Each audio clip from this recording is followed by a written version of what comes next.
Hello and welcome to the welcome to the Mitre 10 Cup Show. And I've just realised that Stephen's feed is not coming through, so I have to just quickly restart Skype and see if we can get him in for this. So just doing that quickly, folks.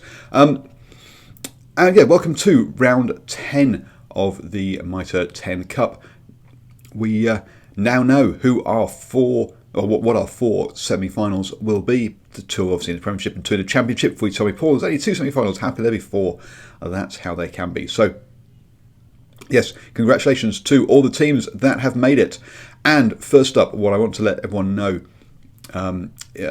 is that Bay of Plenty have announced that their tickets are going to be free for this Friday's game in Rotorua. So please, if you're in Rotorua, get on down to the game. It's free. There's no excuse not to be there on Friday night. So do come on down. I will be there, as will John O'Connor as well. So who you might have seen on some of the shows. So do come and join us for that. Let's see if we can get Stephen back in, and then we will kick on. Hello, sir. Right. You're back, which is good. And also, we actually have a picture this time. So hello. I'm sorry we had to do some. We had some updating of software and stuff just before the program. So all a bit technical issues. But hey, we're all good now. Good evening, Mr. Stephen Harris of the radio sport commentator for Northland. How are you doing, sir? Very good, thank you, Paul. Once again, a privilege and a pleasure to be talking about the heartbeat of the national game, the Mitre 10 Cup. Yes, the heartbeat. No, not the heartbeat of the national game. It is the Hipster Cup. And Simon Hughes is going to be at the Bay of Plenty game. Great, Simon. Do say hi when you're there. And loving the cap there, sir, that you have. You bought yourself a cap at the weekend, and I. Let's show everybody. It's already been in the wash. What do you think? Very nice. For $20, not bad, hey folks. So yes, if you were up at, you get yourself a Tanifile t-shirt, shirt, just $20 at the weekend. That was and if they'd fantastic. If they'd won some games this season, you wouldn't have got that discount. So yes, Bay of Plenty, please. I'd love to get a Bay of Plenty jersey as well. Please make them affordable. So anyway, we should get on with actually the show and talking about some rugby. Bay of Plenty. Speaking of Bay of Plenty, yes, exactly. Congratulations, beating Southland 12-22. And this was important for Bay of Plenty because this meant they went top of the table, putting pressure on Hawke's Bay to top the table. A game where actually Southland had the lead at half-time, 12-5, looked to be going their way, and then basically Bay of Plenty just steamrolled the second half. Marnie McKenzie getting yellow carded obviously didn't help any kind of comeback. But kicking was a bit of an issue in the evening, wasn't it? It was. If perhaps if Marnie McKenzie, who missed a few opportunities, I think he might have missed about two or three, couple of missed conversions, if I recall in the first half. So yeah, they just didn't really take their opportunities, but they played well above themselves. And one thing I will say about this Southland team, they've actually scrummed really well this year. It'll be interesting to see the stats in terms of where they've sort of ended up with their scrum success. But that's one area where they've really been good. They've had to rely on the likes of Marty McKenzie to spark them, and also Ray New, who came back into the team, was very good as well. In fact, he's been good all season, the second five, so he may pick up a Super Rugby contract. Yeah, the loss of Trask by Bay of Plenty last weekend to a broken jaw meant this weekend we had a different kicker, and Mr. Robinson unfortunately missed 4 kicks on the day. So yeah, that's going to be a concern for the Steamers going into missed 3 kicks on the day. That's going to be a concern for the Steamers going into the final because whilst the Steamers got a good win against Hawke's Bay last weekend, 2 weekends ago, I think it was now, you've got to say I'm expecting them to make the final. I'm expecting them to be a tough game, to be honest. So fantastic work by Bay of Plenty.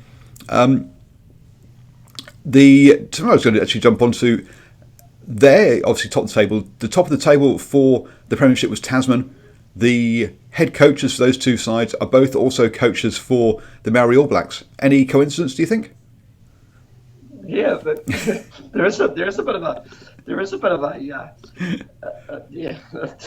It's sort of like a little bit of interest there. It's crazy. Hey, just on that, the Bay of Plenty team. One player who really impressed me was the big number 8 Papa Ali, who you would have done an interview with earlier in the season. I'm not too sure. His name just escapes me. Abraham, I think. Abraham Papa Ali, but boy, he was a real handful for Southland, especially when carrying. Yeah, he has been. I think one of the issues he's had is being he's an ex-rugby league player, has been getting his fitness right, because obviously the fitness for a rugby league player is very different to the fitness requirements for a rugby union player. I think that's been part of it, so that part of that transition. So yeah, he has. When I've seen him play, he has been an absolute handful, but he's been a bit in and out the side. I think that's sort of. I think he's learning his trade. Very much so. I actually wondered where I'd actually heard of this boy. He'd actually played for not only rugby league, but he actually played for Waikato in the Auckland rugby competition a few seasons back as well. So I did a little bit of research on him. So he's 26 years old. So he has got a bit of history in rugby. So now I'll be honest, that was not. I don't remember him from Waitakere. I don't follow all the club scenes that closely, but he was a really nice guy to talk to pre-season, and it's great to see him going well. Follow that up by Taranaki versus Auckland. This was a big game for both. Both these sides were hunting for playoff contention, so this game definitely had a lot on the line.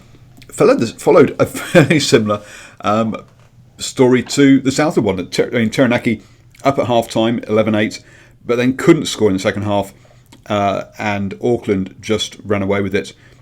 Finished 11-35 in the end. A couple of tries to Kirkpatrick, but Auckland really were using their kicking ability. Harry Plummer knocked over two penalties. And a conversion. So they were definitely looking at keeping that scoreboard ticking over, concentrating on the win rather than sort of messing around with bonus points that we've seen from a few games this weekend in the Rugby World Cup as well as this, where teams have sort of tried to get the try bonus point before they've got the win. But that was not how Auckland went about this one. Paul, I really enjoyed this contest because there was a little bit of niggle, especially in the first half, and we saw some absolutely fantastic defence from Taranaki. Auckland were using their big forward pack to batter away at Taranaki, and I don't know really for the life of me how Taranaki actually managed to hold on. It wasn't until the 30th minute where Dalton Papa Ali managed to touch down for a try, and but you always sort of felt that Taranaki had put in so much defence in the first half, and it pretty much told at the back end of the game. Even though Dalton Papa Ali, the try scorer, ended up in the bin around about the 52nd minute. Probably one of the real key things was the goal kicking of Harry Plummer. He kicked 2 penalties within a couple of minutes of each other from pretty wide angles, and that just gave Auckland a little bit of a buffer to work with. We also saw a penalty attempt from Stephen Perofeta with 6 minutes to go, but he pushed it to the left, and the theory behind that was, well, they were 10 points. I think they were 10 points in arrears at the time, and they really just wanted, if they could not so much pick up a bonus point, but if they kicked the penalty, they'd come back, and the best they could have really did was actually get a draw, get a draw in the game, which might have been enough had other results gone their way, but Auckland pretty much sealed it right at the end with Salesi Rayasi and Jordan Traynor waltzing in for tries. Yeah, I think the scoreline probably makes it look more comfortable than it really was in this one. Probably flat at Auckland at the end of the day. Sorry, because Kirkpatrick was putting the conversions over. He wasn't scoring tries, which, like I said earlier. 4 minutes in the Taranaki 22 in the first half by Auckland to only come away with one try. That really, that shows you that Taranaki put in a big shift in that first half defensively, which was really good. I guess, Paul, something we should touch on is just sort of looking at obviously Auckland head into a semi-final, but Taranaki, just some thoughts on their season if you look at where they ended up on the table. I was going to say, the story of their season for me, they started out well. They got 3 wins, and then everything just fell apart. When I talked to Mitch Brown a couple of games rounds ago, he couldn't come up with any answers as to why things had gone wrong. His only sort of comment was the fact that it had been it's a competitive league. Every game's difficult. But injuries, we can say that for a lot of teams, have been an issue. But also, I just don't think they've got the best out of Naholo. When you look at how Manawatu have used someone like Lamapi, and I think they've only lost one game whilst Lamapi has been playing. Whereas when you look at Taranaki, you go, okay, right, one of our key strike weapon is Naholo. How do we get the ball into his hands? How do we get him in positions where he can score? And they've not been able to do that. So I don't think they've been able to play to their strengths, which isn't a good thing for their coach from a coaching point of view. But they have got a very young coach who I think is learning. But yeah, I think that's been probably the lesson for me is they've got the attacking weapons. They've had Sean Wainui, they've got Potros at the back, who've all looked good at times, but they haven't been able to put those guys, particularly Naholo, into positions to damage teams. I don't disagree too much. If you some their performances have been really up and down. Ironically, I personally think one of their better performances was their loss to Tasman, where they gave Tasman a heck of a fright. If I recall, I just forget which it was. I think it was in one of the early rounds. I was saying that was where kind of the wheels fell off because they beat Counties, they beat Manawatu in a really wet game. 28-18. And then they beat Northland, and then so that was their first 3 games, and then they came up against Tasman in round 4, which is where you say they gave them a fright, but came up short, and then I don't think they won after that. They lost they beat Southland after that. It was the only other win they got in the rest of the season. So yeah, it really the wheels really fell off after that Tasman loss. That was probably their best performance of the year. But hey, let's hope they can come back in 2020. Talking of Tasman losses, Hawke's Bay Tasman finished 28-47. A lot of people were talking up that this game is a potential win for Hawke's Bay because Tasman had everything sewn up in the Premiership. They didn't need to win this game. There was nothing on the line for them, whereas the Magpies had to win this game if they were to get that home semi-final. And again, in it for the first half, at half-time, 14-19, and it took a try on the in injury time or after the buzzer, not injury time really, after the buzzer to get that lead for Tasman. So I'd say they really had been in it. But then in the second half, Mitchell Hunt pulled the strings, 4 tries in without reply, put the game to bed. And yeah, they've just got so many weapons.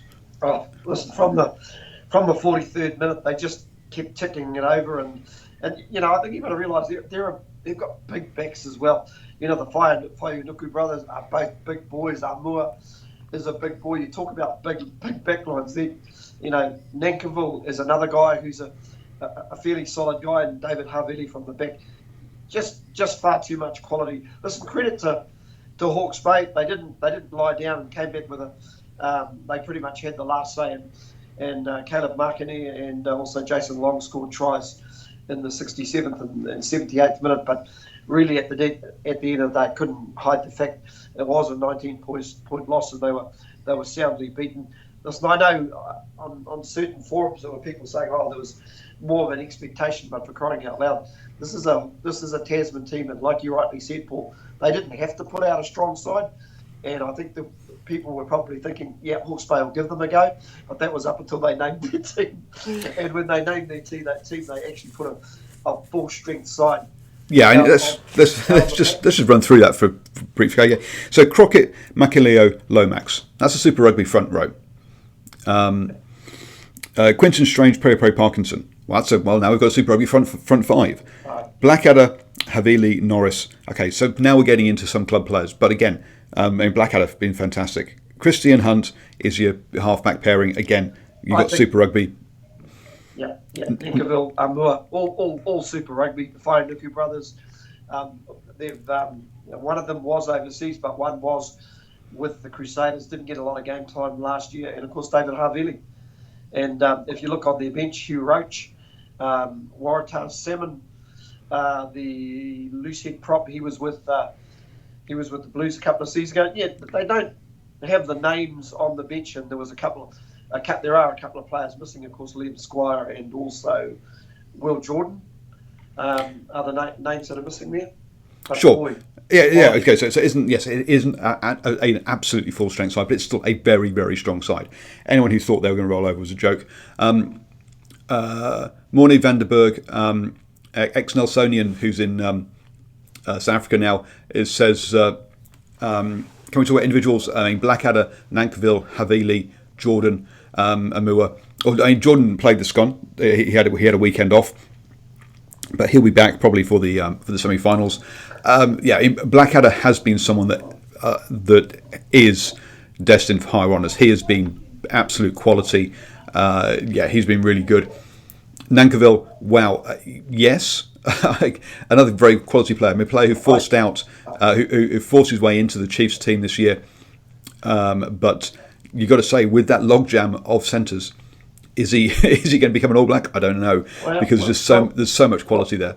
Well, there's two that aren't going to be around next year, Paul, and that's Ryan Crotty and SBW.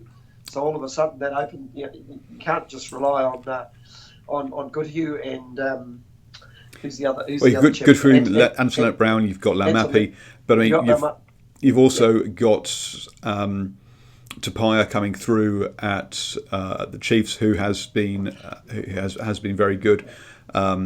We've got the young guy coming through at Hawke's Bay. I've just gone blank off the top of my head. Danny Tuala. Yeah. Pardon? Danny Tuala. 12 as well. So there is a bunch of quality coming through in that position. Nankiville's going to have his hands full. He's a very, very good player. Don't get me wrong, and his name will be talked about. But Havili, for some reason, the All Blacks coaching staff just don't like him. But he is a quality operator, as he's been showing yet again. And Jordan, he will be getting. Jordan at some point will be getting All Blacks honours. Havili, I think he's going to be one of those guys that probably just doesn't.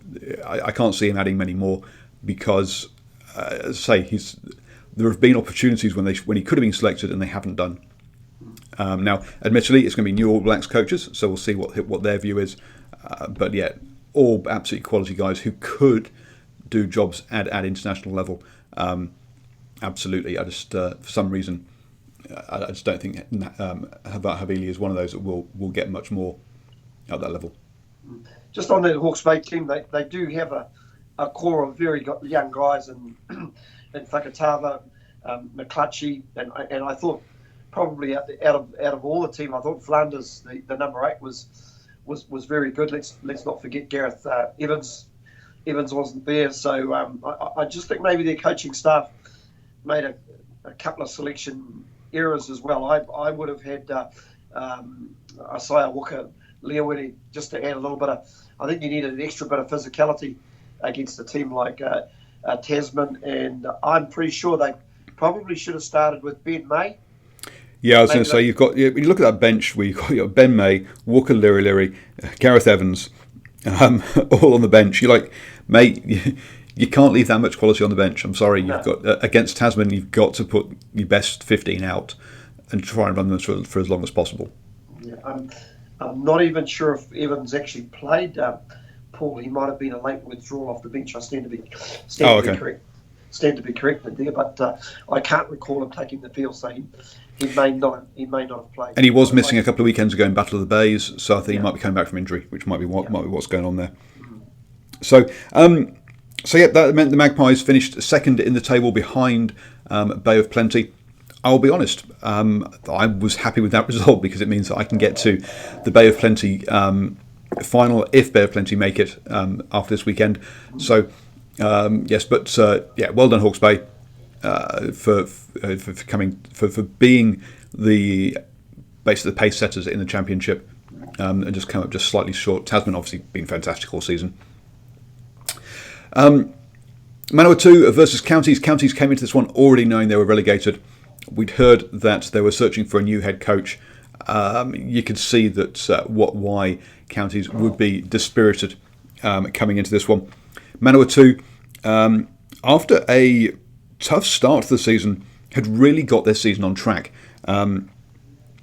So Manawatu had basically just want to bring up their season as to how it ran, but they kicked off with a loss to Hawke's Bay, they lost to Taranaki, they lost to Tasman, then to Otago in that Shield Challenge, and then they managed to turn things around with 3 wins on the trot over Northland, Southland, and Canterbury away. Came up short for a couple of games against North Harbour and Bay of Plenty, but then a win in this game was what was going to be, or what would be enough to get them into the playoffs. And again, I think one of the things I mentioned was whenever they've had Lamapi playing, they've only lost one game with Lamapi. That was against Bay of Plenty. He was back again, so I wasn't surprised to see them turn over a Counties Manukau that morale must be low there. You know, it's quite interesting. Manawatu, not their best season, and probably their poorest performance was that thumping that they got at the hands of Tasman 64-3, but arguably their best performance was knocking over Canterbury at what do they call it these days? AMI Stadium down in Christchurch or Wellington. Also, that one against Tasman was when they lost Jackson Hemapo to injury as well. Unfortunately, it was a double blow for them. And I thought they put in a heck of an effort without too much luck in the Shield Challenge against Otago. Of course, the score inflated at the end of the day to 37-20. So there was some, and then there was that crazy performance where they were down 26-7 against Southland in Invercargill and really turned it around. So yeah, they kind of showed glimpses, but I think if they look back at their season, probably the set piece scrum was pretty much their undoing, Paul. Just not being able to set a platform. And in a championship where we've had some really strong scrums, as you said, Southland have had one of the strongest scrums and have actually not delivered, but on the results. But teams like Bay of Plenty, Hawke's Bay have had some real strong packs. And if you're in that kind of competition where you're up against strong packs on a fairly regular basis, like Tasman, another one obviously, then it's going to tell. But they've made it into the playoffs, which will be good for them. That's as far as I can see them going, to be honest. But after a horror start to the season, I think they'll be happy with where they've ended up. Yeah.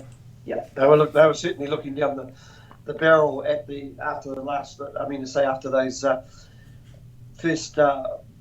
Just looking at those results, first four rounds, and then they had that win over Northland. It just seemed to kickstart their season, and those 3 wins in a row that they had over Northland, Southland, and Canterbury, and then sort of undid that hard work against North Harbour when they played there. But no, listen, I think they've got something to build on. They've got a lot of young players that they put out on the paddock this season, and if you've got somebody like Ortete Black, and I'm just thinking of the red-headed halfback Jamie Booth. Yep. You know, they've got 2 quality cards to navigate the ship around. I mean, they in this one they had the try bonus point wrapped up by the 40th, well, by half time, leading 26-0. They just gave away a try on half time. But yeah, this was wrapped up by half time. They did the job well. Counties Manukau, as I say, yeah, very disappointing season for them. Just the one win. But plenty of bonus points, interestingly enough. But yeah, they're going to go. They go down to the championship. And there's some quality sides sort of gathering down there now.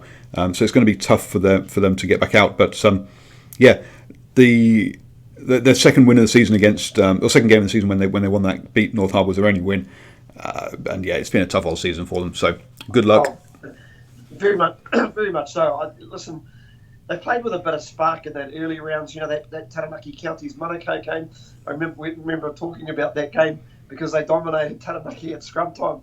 And we went through a series of games where teams that were getting pushed around were coming up with the wins. And then they had that extraordinary good win against North Harbour at North Harbour Stadium, 39-25, looking back on track. And then they basically dropped their standards again to Waikato once again. They were dominating at scrum time, but Waikato just had a little bit more in the backs. And then I thought they put up a really good performance against Wellington, but then probably in a game where they probably should have walked away with at least a couple of points, they let Wellington in for a try after the hooter. And that was a game really they could have shut it down. They could have shut the game down and just taken the 2 points. Yeah, and their problem has been they've had a good scrum, but that's pretty much it. And their midfield really has not provided anything for their back three to do any damage. So yeah, they're gone. Moving on, Wellington versus Waikato. Now, for a team that we came into this competition with saying, yeah, they haven't really got the pack to do this.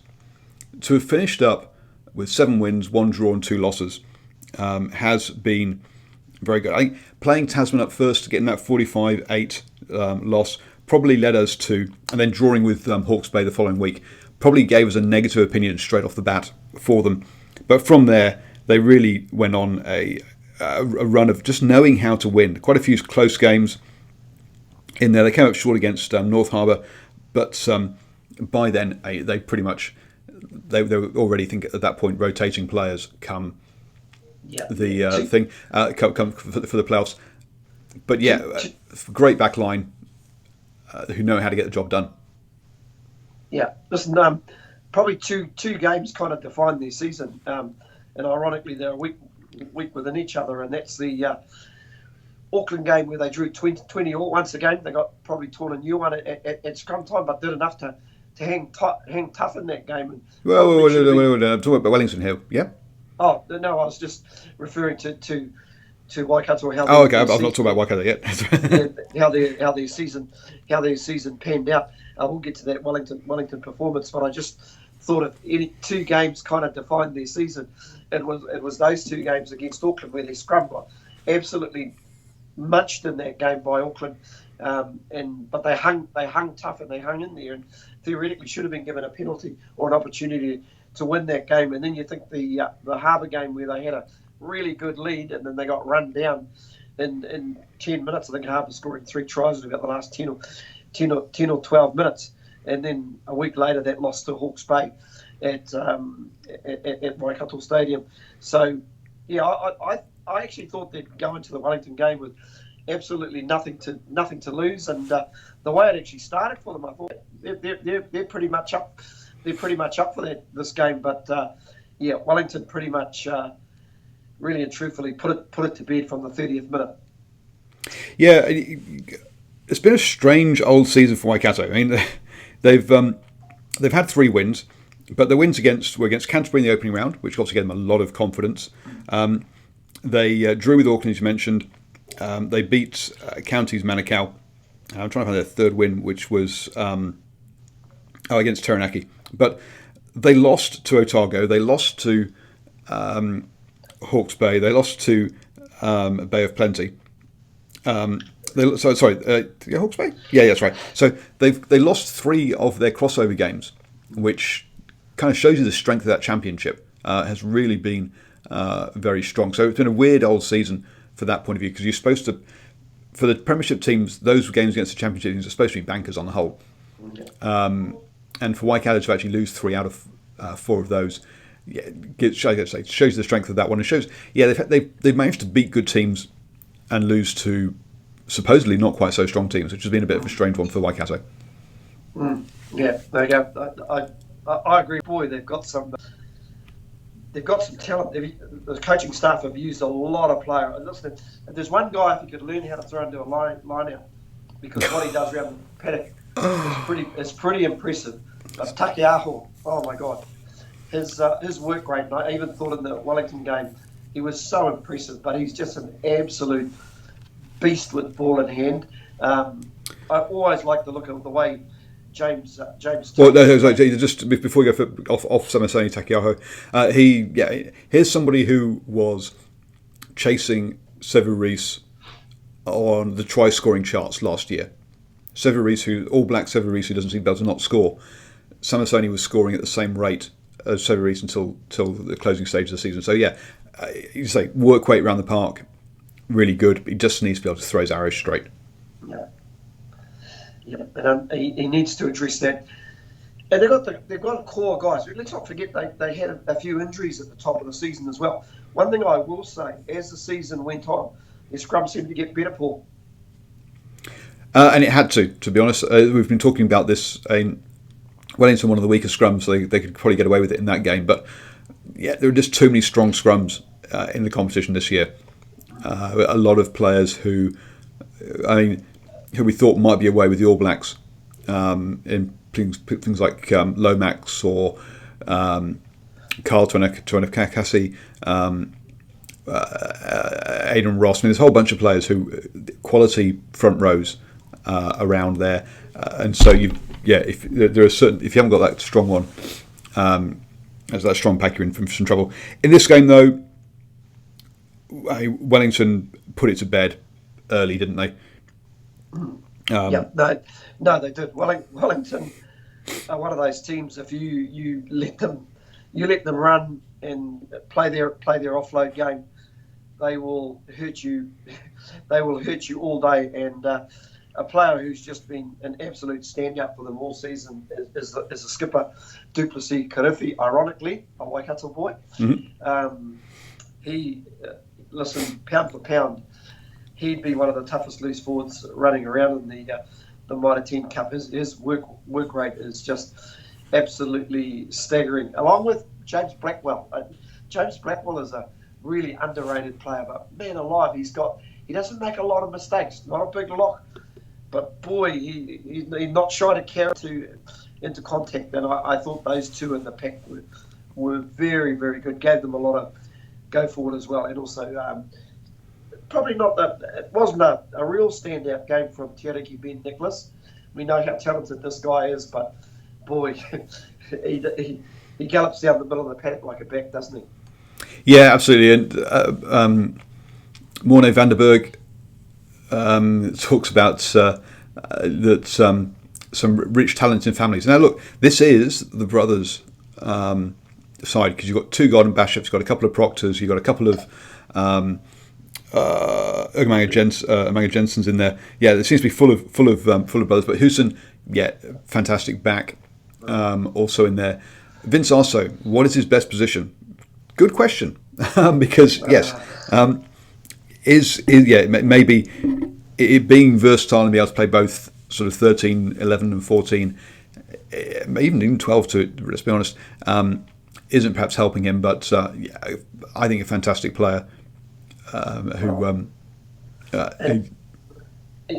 crazy thing about it, you lose Wes Husson to injury, and Patafilo comes off the bench, and he cuts capers as well, and that's not even talking about Ben Lam, who wasn't required for this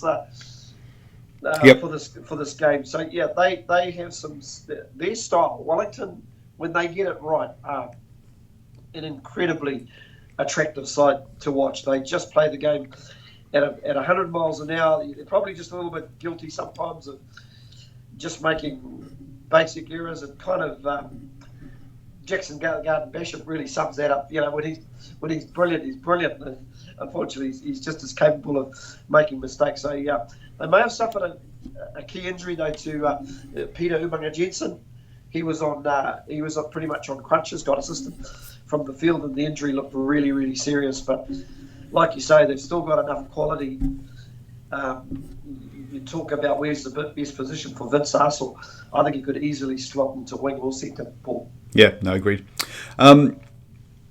So they Waikato will be happy they've the fact that they've avoided relegation as a promoted side, but they're going to know they have to do more next year because whoever comes up is going to be a quality team. Wellington obviously we'll see in the finals.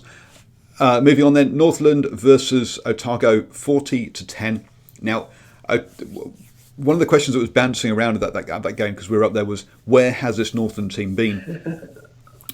But you answered, but you weren't sure whether it was down to Otago or down to Otago's mistakes, and whether it's basically allowing Northland a bit more time and a bit more ball than they normally get.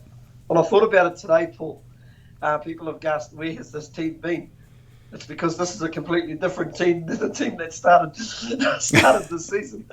I think there were several guys who probably started the season that were in the Northern development side. The likes of if I look at the lineup, Renato Roberts Tanana, he pretty much started the season in the development team, along with two of the loose forward trio, Burns, Stokes, Funaki. Also started in the development scene, and if we go to the reserves, it looks like there's about two or three in there that all started with the development team in the season. So injuries have played their part. Otago, to be fair, had probably got other things on their mind. So a bit of both, if you know what I mean. Had a chat with Ben. Oh, I've gone blank as the guy's name now. Anyway, he's the head coach of Otago afterwards. They made 13 changes to this game, several debutants as well. You talk to certain coaches after games and you can tell when they're absolutely had enough with the world. And the Northern head coach sounded like that as he walked past, even though he'd won by 30 points. The Otago head coach didn't sound like that. They knew, they were third in the championship. End of story. This result had no reflection on that. They'd had a good run this season with the Shield. He got to rotate a whole bunch of players ready. He was already thinking of playing Hawke's Bay, to be honest, at this one rather than this game. So, look, Otago, don't get me wrong, Otago didn't come into this one wanting to lose, but they had their minds on other things, as you say, and he wasn't. I don't think he was too upset with that because he was happy to give a whole bunch of players their debutants and give them more experience at this level.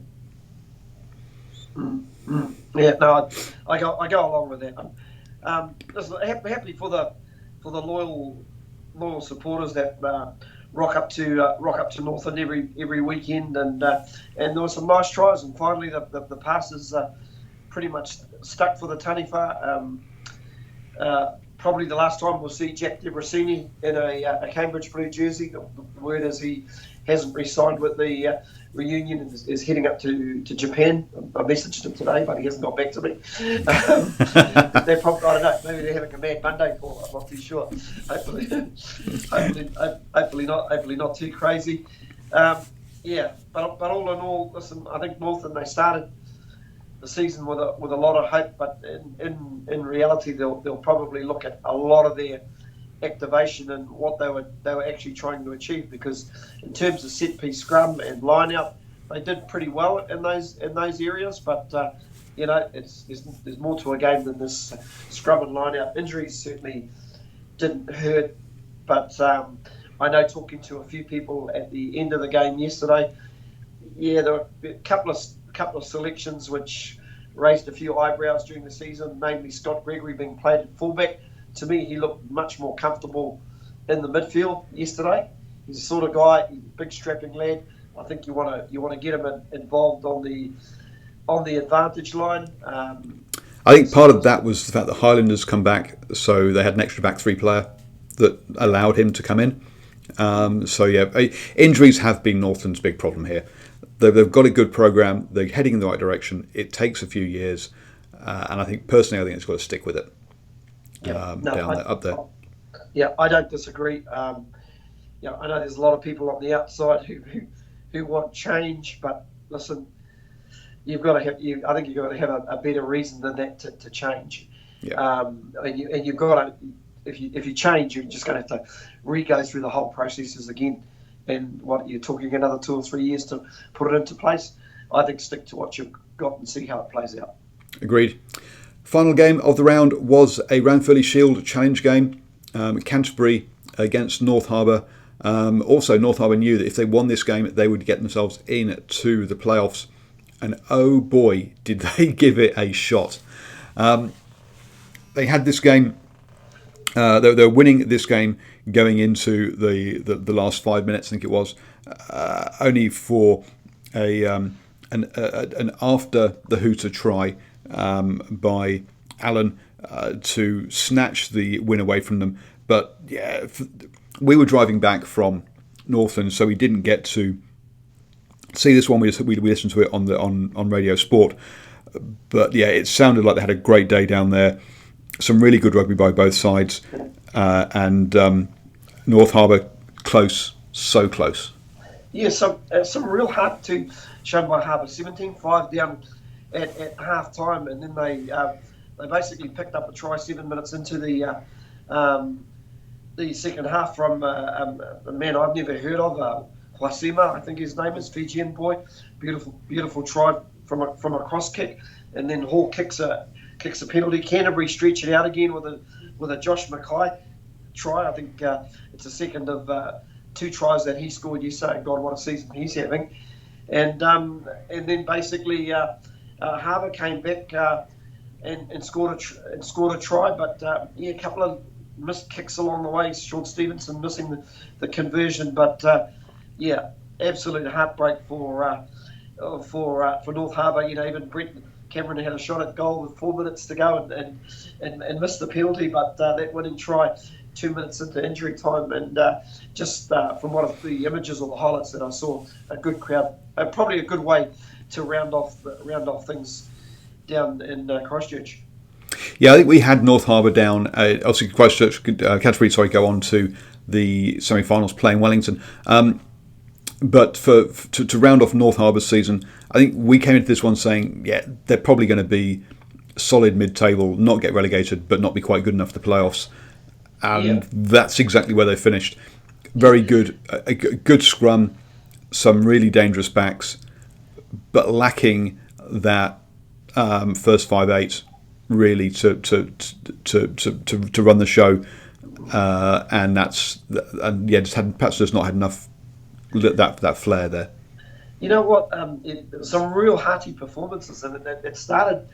We saw an example of that in the very first game against Auckland when they were down 28-14, came back to draw the game, and probably a little unlucky not to have won that game.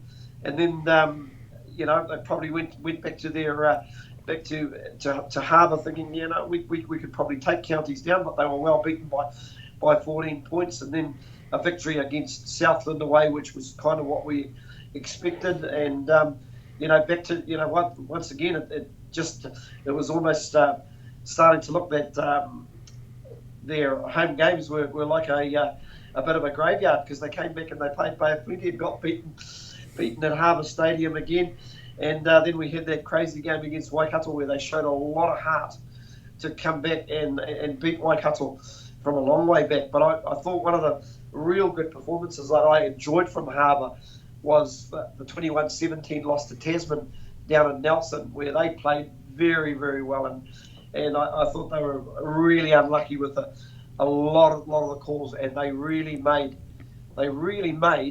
Tasman work overtime. So it just shows you they actually have got potential, Paul. It's just really all about putting consistent performances together. Yeah, in losing to Otago and Bay of Plenty, the crossover games, again, talking about those, normally they expect those to be wins.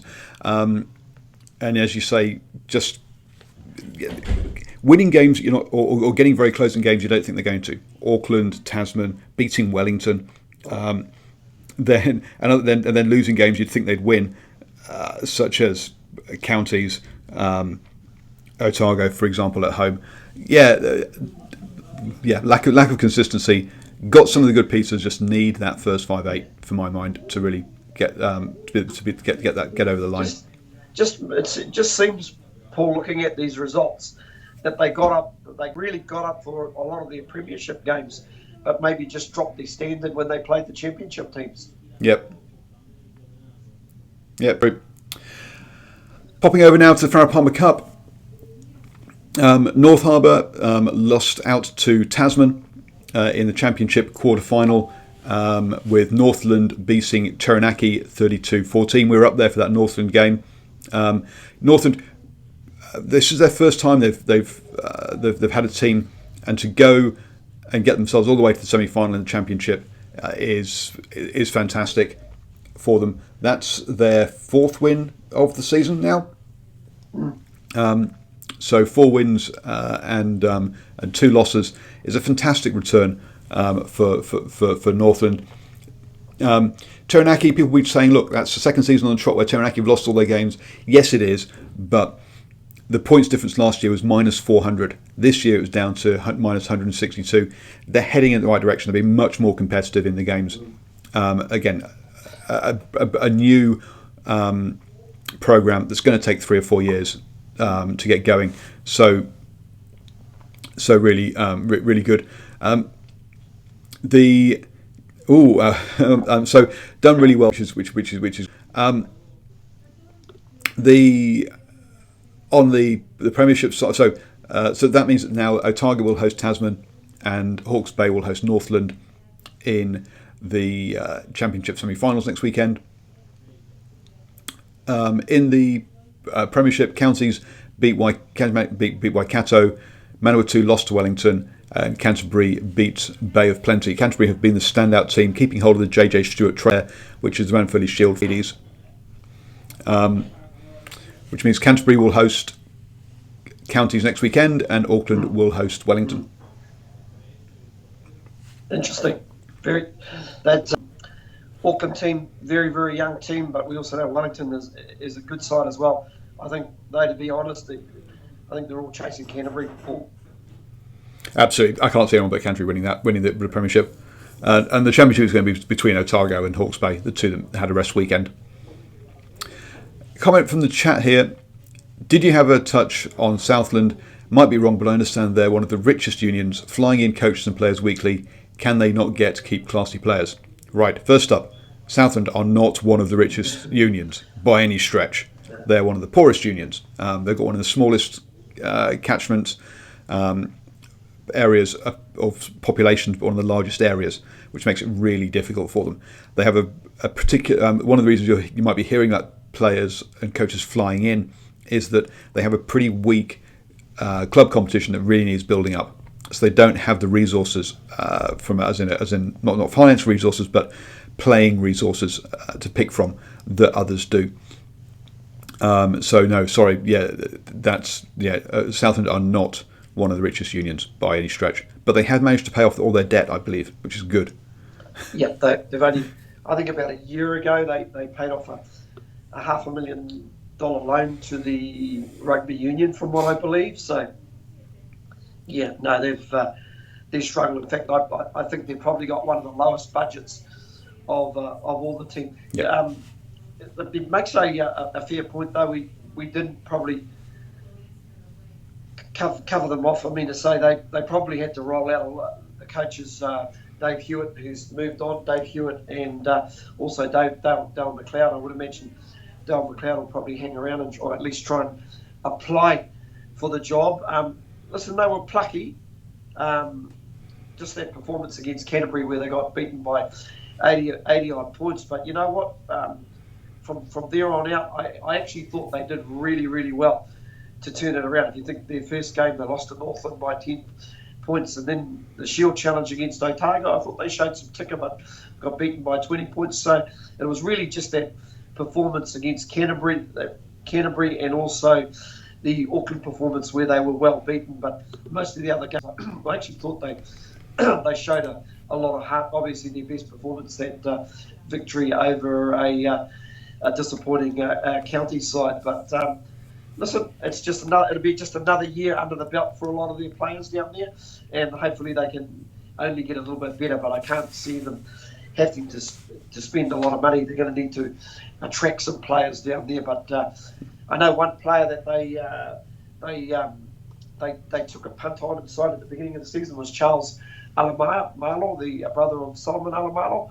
And I've got to say, he looked like he started finding his feet towards the end of the season, so it might be a good acquisition moving forward.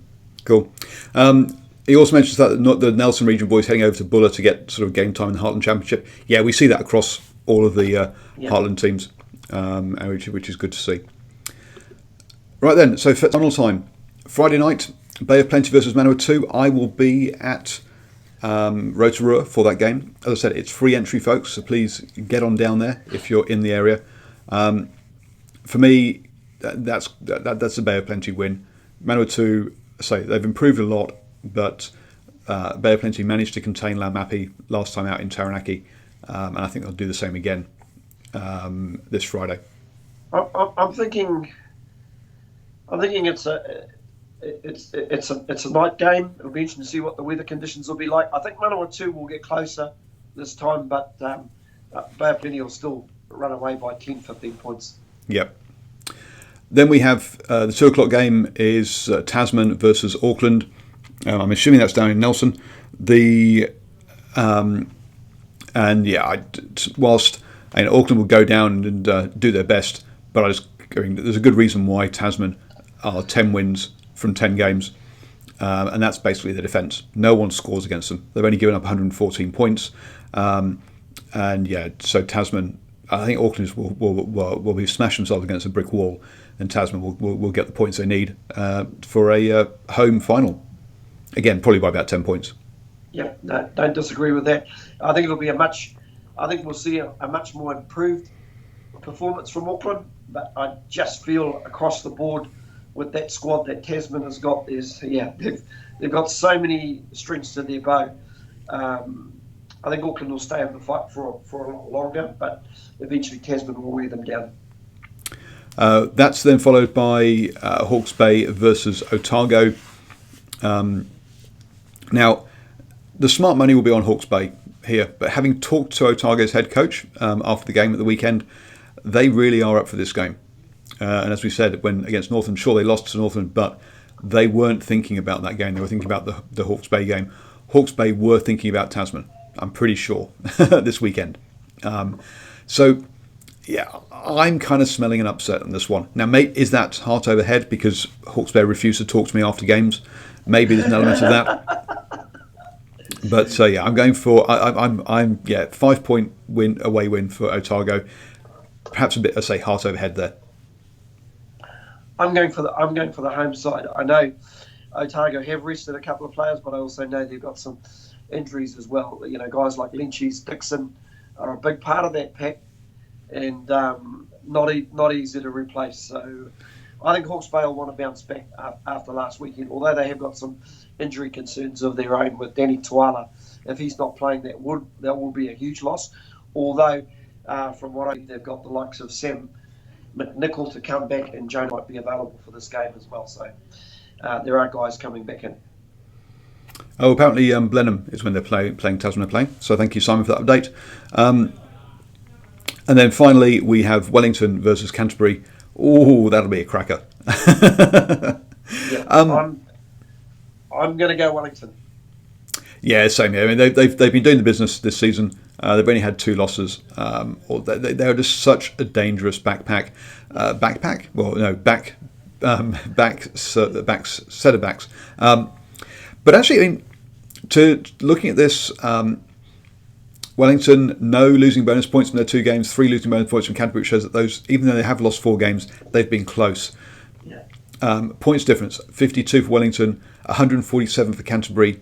Ooh, this Canterbury side is now, admittedly, the 80 points win over Southland helped that points difference. but they have been much more better. They have been better defensively than Wellington. I just can't see them containing that Wellington back line. So yeah, I'm going to go Wellington by 5. So with less confidence perhaps than some of the other games. Well, a privilege and a pleasure as always. I'll take that. So yes, folks, I will be, as I say, I will be at Rotorua. So do say hello if you're going to be there for that game, and enjoy whatever you're watching this weekend, folks. Because it is this weekend because there's no midweek games. Now, I'm enjoying that. It's going to give me a bit of a rest this week, but I know that in 2 weekends' time, I'll be crying in the corner, going, "Where's my rugby gone? I've got no rugby."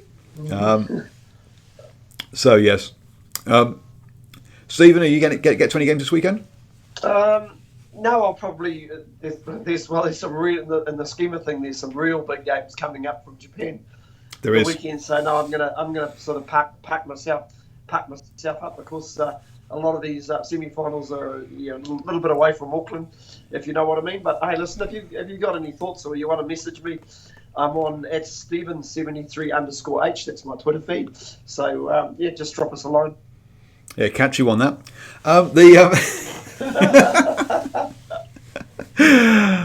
So yes, it does mean that I will be. I'll be watching the Rugby World Cup semi-finals. Obviously, I think Wellington versus Canterbury is going to get a very small audience. Let's be honest, as that clashes with the England versus Australia game, I believe from memory. So look at I will be doing live post-match reaction to all 4 semi-finals. So do click the bell down there so you get notified when I go live with all the post-match reactions this weekend. Enjoy rugby, and thank you very much, everybody. We'll be back at 8 p.m. Monday with the Mitre 10 Cup show, looking back at all the semi-finals.